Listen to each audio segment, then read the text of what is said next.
Viral একটা topic দেখা যায়, ওই জাপানের একজন যুবক, তার নাম টোকো। এই যুবক সত্য মিথ্যা কতটুকু এখনো পুরাপুরি জানি না, যেটা দেখলাম সেটা বলতেছি। সোশ্যাল মিডিয়ায় খবর তো দুইটাই পাওয়া যায়। ওই টোকো নামক যুবক কুকুর হয়ে গেছে, অর্থাৎ বাস্তবিক কুকুর হয়েছে বিষয়টা এমন না। কুকুরের পোশাকের মতো অনেক টাকা খরচ করে, প্রায় 40 দিন লাগছে তার ওই পোশাকটা বানাইতে। টাকার অ্যামাউন্ট দুইটা বলে, এক হলো বাংলাদেশি টাকায় প্রায় 15 থেকে 20 লক্ষ টাকার মতো। আবার আরেক বর্ণনায়, যদি ওইটা বলা ঠিক না, মানে আরেকটা নিউজ পাওয়া যায় যে প্রায় 220 কোটি টাকা খরচ করে যুবক তার নিজের জীবনের একটা শখ পুরা করেছে।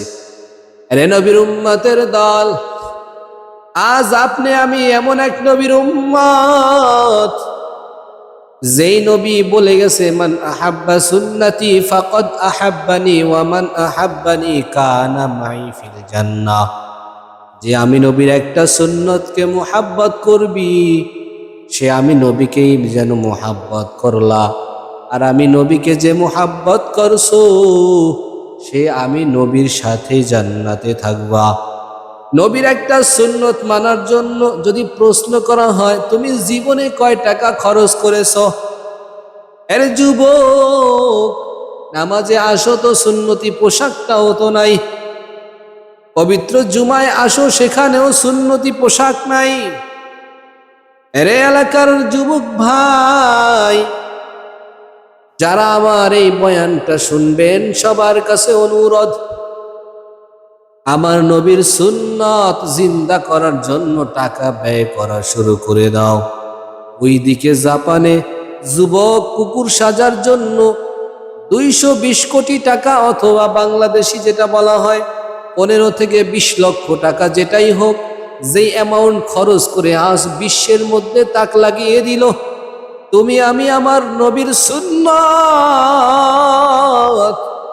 জিন্দা করার জন্য টাকা বিলীন করতে শুরু করো রে মুসলমান। নবী বলেছেন, মান আহাব্বা সুন্নতি ফাকাদ আহাব্বানি ওয়া মান আহাব্বানি কানা মাই ফিল জান্নাহ।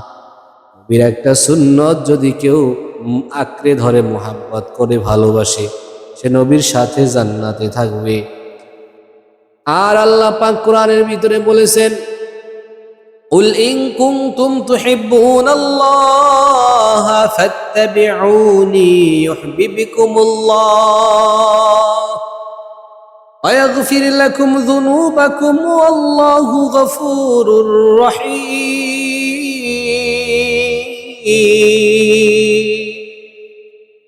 আল্লাহ নবীর মাধ্যমে জানিয়ে দিলেন, কুল আমরের সিগা, হে নবী আপনি বলেন, ইন কুনতুম তুহিব্বুনাল্লাহ, কেউ যদি আমি আল্লাহকে ভালোবাসতে চায়, ফাত্তাবিউনি, তাহলে আপনি বলেন, তোমরা আমি নবীর অনুসরণটা আগে করো। ইউহিব্বুকুমুল্লাহ, তাহলে আল্লাহর ভালোবাসা হয়ে যাবে, আল্লাহকে ভালোবাসতে পারবা।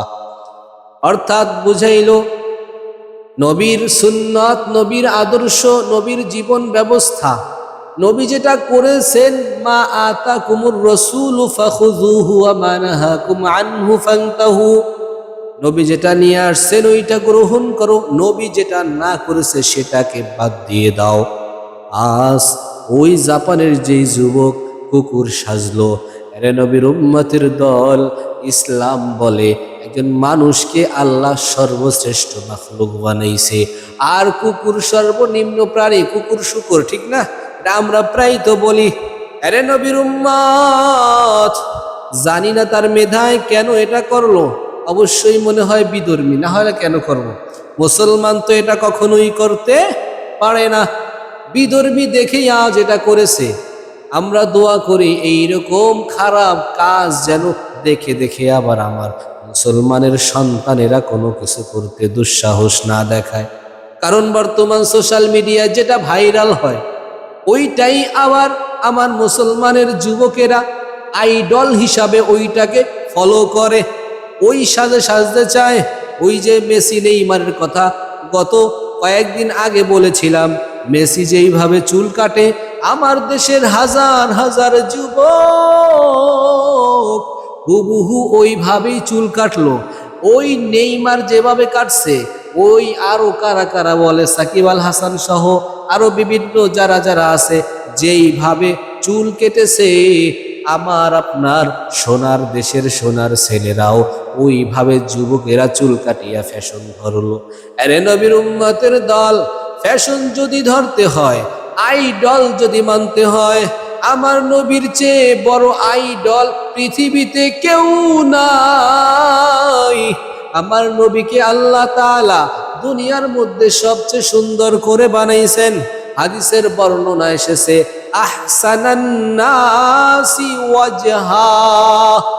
সাহাবায়ে কেরাম থেকে এই হাদিস পাওয়া যায়, বলে তিরমিজির হাদিস, ভুয়া বলতেছি না, শামাইলে তিরমিজি খুলে দেখবা, লেখা আছে আহসানান নাসি ওয়াজহা।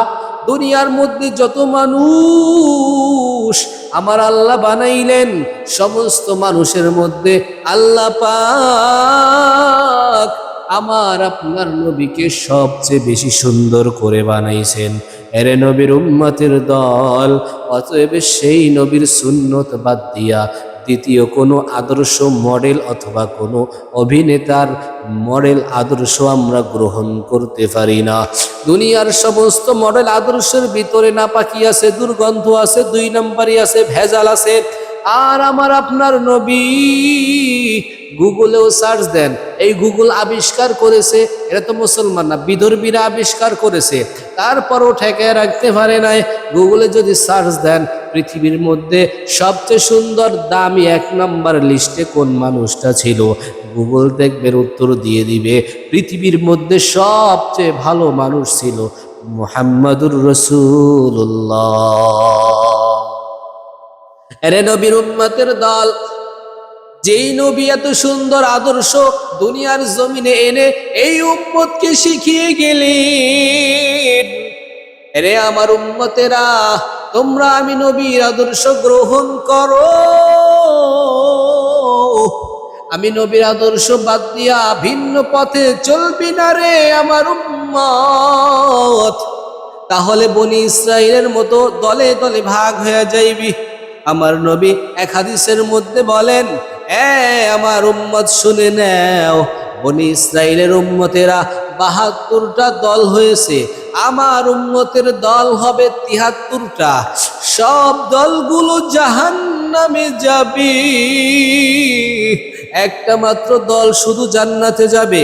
সাহাবায়ে কেরাম বললেন, ইলা ইয়া রাসূলুল্লাহ, ফামা ইয়া রাসূলুল্লাহ, ও রাসূল সেই দলটা কোন দল?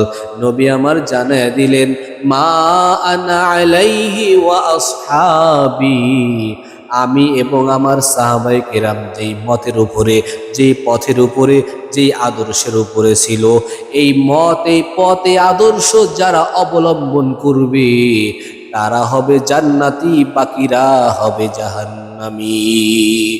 আরে নবীর উম্মতের দলের থেকে বোঝা যায় কি, কুকুর হইবেন, বানর হইবেন।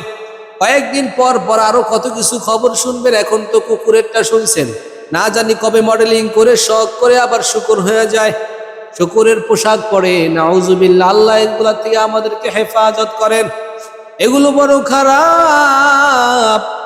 আশরাফুল মাখলুকাত মানে সৃষ্টির সেরা জীব এই মানুষ, বনি আদমকে আল্লাহ এত সম্মানী করে বানাইছেন। আল্লাহ পাক রব্বুল আলামিন বলেন, বনি আদমকে আমি আল্লাহ বড় সম্মানী করে বানাইলাম। এই বনি আদম মারা যাওয়ার পর এই সম্মান রক্ষার্থে তাদেরকে সুন্দরভাবে গোসল করাইয়া জানাজা দিয়া, তারপরে মিল্লাত আবিকুম ইব্রাহিম, এই ধর্মের উপরে তাদেরকে সুন্দরভাবে দাফন করতে হয়। এটা হলো এই বনি আদমের সম্মান। এই কারণে নবী বলেছেন, আমার সাহাবায়ে কিরাম, আমার উম্মতেরা শোনো, যখন তোমার নখ কাটবা, চুল কাটবা, এই নখ চুল যেথায় সেথায় ফেলে রাখবা না, ফেলে দিবা না, কারণ এই নখ আর চুল তোমার এটাও সম্মানী, এগুলাকেও তুমি মাটির নিচে দাফন করে দিবা। জমিনে ফালায় দিলে মানুষের পায়ের নিচে পড়তে পারে, বিড়াল কুকুরের গায়ে লাগতে পারে, এজন্য বনি আদমের এই সম্মানী জিনিসগুলো অসম্মানে পরিণত হবে। এই জন্য নবী আমার জানিয়ে দিলেন, এ উম্মত, তোমার সব যেহেতু সম্মানী, অতএব তুমি নখ আর চুল এগুলো সব কাটার পরে নবীর উম্মতের দল এই সবগুলোকে তুমি জমিনের নিচে দাফন করে দিবা।